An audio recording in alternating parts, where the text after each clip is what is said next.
विसरवाडी ग्रामस्थांमध्ये गणेशोत्सवाचा उत्साह ओसंडून वाहतो आहे। यावर्षीचा गणेशोत्सव विसरवाडीत एक आगळावेगळा ठरला असून श्री अग्रसेन गणेश मंडळ आणि सार्वजनिक श्रीराम गणेश मंडळ यांच्या संयुक्त विद्यमाने गणपती बाप्पाच्या आगमनासाठी भव्य दिव्य सोहळ्याचे आयोजन करण्यात आले।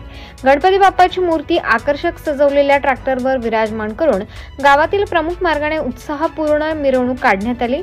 मार्ग सजवण्यात फुगे, रांगोळ्या, पुष्प सजावट यांचा देखणा आविष्कार पाहायला मिळालाय। भाविकांनी गणपती बाप्पा मोरया, मंगलमूर्ती मोरया अशा जयघोषांनी वातावरण दुमदुमले।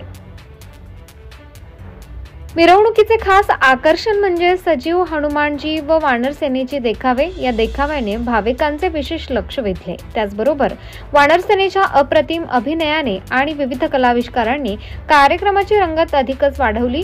मुलांपासून ज्येष्ठांपर्यंत सर्वांनी या सोहळ्याचा मनसोक्त आनंद घेतलाय।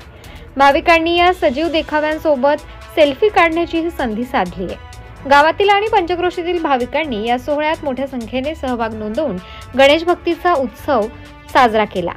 फुलांचा वर्षाव, फटाक्यांची आतिषबाजी, ढोल ताशांचा गजर यामुळे विसरवाडी गणेशमय झाली होती। या सोहळ्यात कृषी उत्पन्न बाजार समितीचे सभापती बकाराम गावित, विसरवाडी ग्रामपंचायत उपसरपंच आशिष अग्रवाल, दीपक सैंदाने, ग्रामपंचायत सदस्य दीपेश गावित, राजू अहिरे, श्री अग्रसेन गणेश मंडळाचे अध्यक्ष रोहित हरीश अग्रवाल, सार्वजनिक श्रीराम गणेश मंडळाचे अध्यक्ष मनोज गावित तसेच दोन्ही मंडळाचे पदाधिकारी, कार्यकर्ते आणि गणेश भक्त महिला भगिनी मोठ्या संख्येने उपस्थित होत्या। कार्यक्रमात दरम्यान कोणताही अनुचित प्रकार घडू नये म्हणून विसरवाडी पोलीस ठाण्याचे सहाय्यक पोलीस निरीक्षक नरेंद्र साबळे आणि त्यांच्या सहकाऱ्यांनी उत्कृष्ट बंदोबस्त ठेवला। गणेशोत्सवाचा जल्लोष यानंतरही कायम राहणार असून स्थापनेपासून विसर्जनापर्यंत धार्मिक, सांस्कृतिक आणि सामाजिक कार्यक्रमांच्या माध्यमातून विसरवाडी गाव गणेशमय होणार आहे। गणपती बाप्पा मोरया। प्रतिनिधी रईस शेख, विसरवाडी।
ताज्या व महत्त्वाच्या बातम्या बघण्यासाठी प्ले स्टोअरवर जा, प्रबलभूमी ॲप डाउनलोड करा व या धावपळीच्या जीवनात अपडेट रहा।